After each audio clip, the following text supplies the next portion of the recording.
Kainduse twagali pengete uyo wakuchaikwa twangwa magole sunu twagalile kainduse twagali pengete uyo wakuchaikwa twangwa magole sunu twagalilela gaga ae twagalilela sunu twagalikalila. Zambia, once called the Northern Rhodesia before independence, is a country divided into 10 provinces: the Copper Belt, Northern, Luapula, Muchinga, and Eastern Province at the curve of the map, Western, Northwestern, Central, Lusaka, and Southern Provinces on the other side. Zambia is blessed with premier tourism attractions, and one of them is the Victoria Falls, locally known as the Mosiotunya, which is in the southern part of the country and shares its boundary with Zimbabwe. Apart from the Victoria Falls, the province is also endowed with many natural resources, such as the Kafue River, the mighty Zambezi River, and national parks, such as the Lochinver, the Kafue National Park, and many others. Once called the food basket of Zambia, Southern Province is the home to the Tonga-speaking people whose main occupation is predominantly agriculture. The province further boasts of having successfully co-hosted the United Nations World Tourism General Assembly (UNWTO), which attracted thousands of delegates from different parts of the world. Historically, Southern Province is home to the first administration of the country in the then Northern Rhodesia, whose capital was in Kalomo in 1902, before the administrative offices were moved to Livingstone in 1907, which remained the capital until 1935.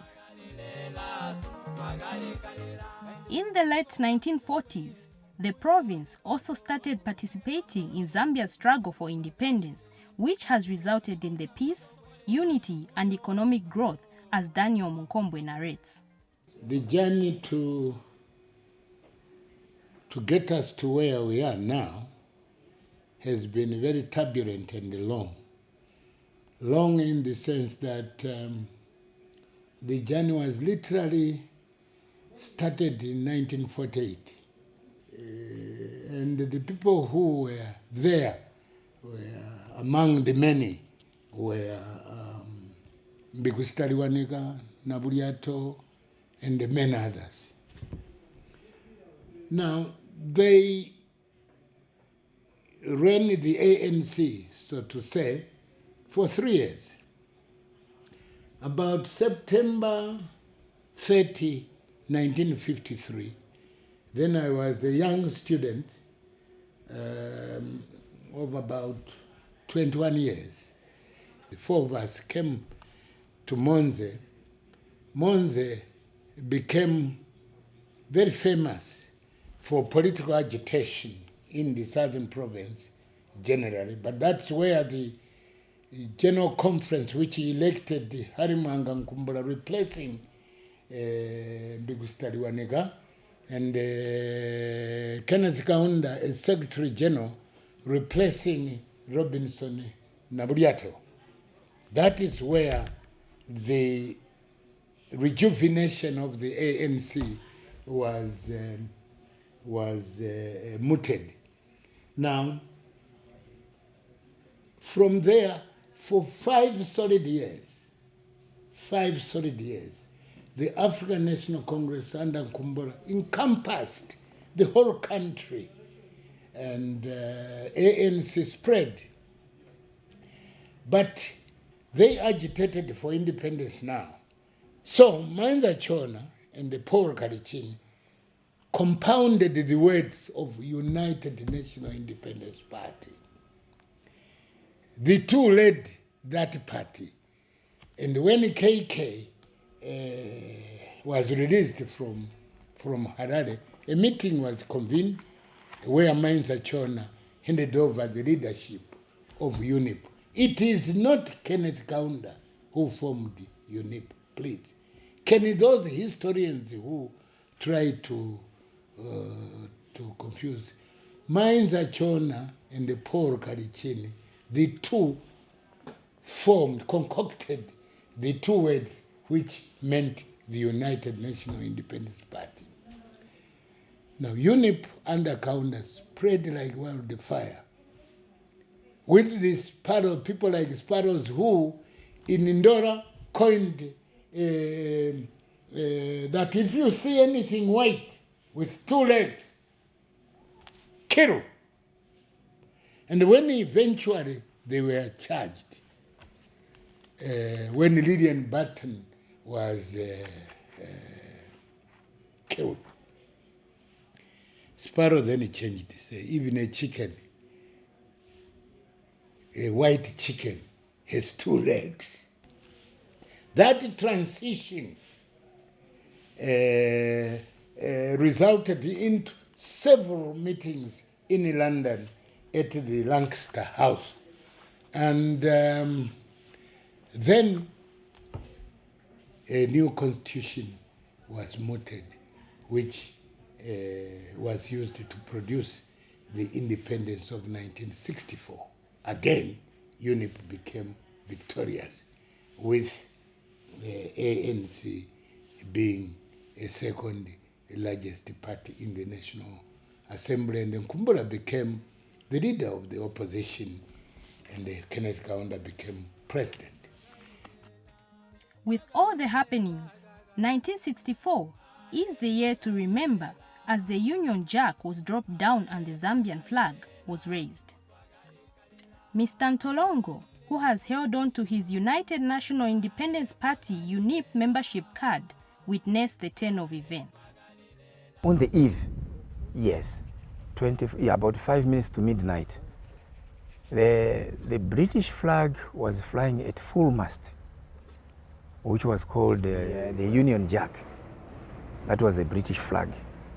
It was flying full mast. Then the Zambian flag was just on the floor, just by the bomber, 5 minutes to midnight. So when they started now raising down the British flag, the Union Jack was coming down slowly, slowly, slowly, slowly. And also the Zambian flag was being raised up slowly, slowly, slowly, going up. This one was coming down. When they reached at par, for at least a minute, they stopped. There was that movement, everybody was quiet. The whites were all over, it was a big ceremony and very touching. When they, after a minute, this one goes straight, continues going down, that one continues going up. That was now a Zambian flag climbing, going up. And the British flag, the Union Jack, was coming down. The moment our Zambian flag was at full mast now, this one was also full down. There was a trunk waiting by the side, a black trunk, like those school trunks. They raised and they folded it nicely, and then put it in the flag, and it was locked up in there. From that moment, we have never seen a British flag or a Union Jack, unless if you go to the British Embassy. That's when you can see the flag. Mr. MUNKOMBWE, who is also Southern Province Minister, equally witnessed the happenings as he was already in politics as a youngster. I was drowned in happiness. I was shedding tears on that same day. And all nationalists who thought they had reached their climax shed tears. Years after independence, the leader of the country's first political party, Harry Mwangankumbula, who originated from Namala district in Chief Mungaila's chiefdom in Southern Province, played a significant role that shaped the history of the country's political landscape before he died in 1983.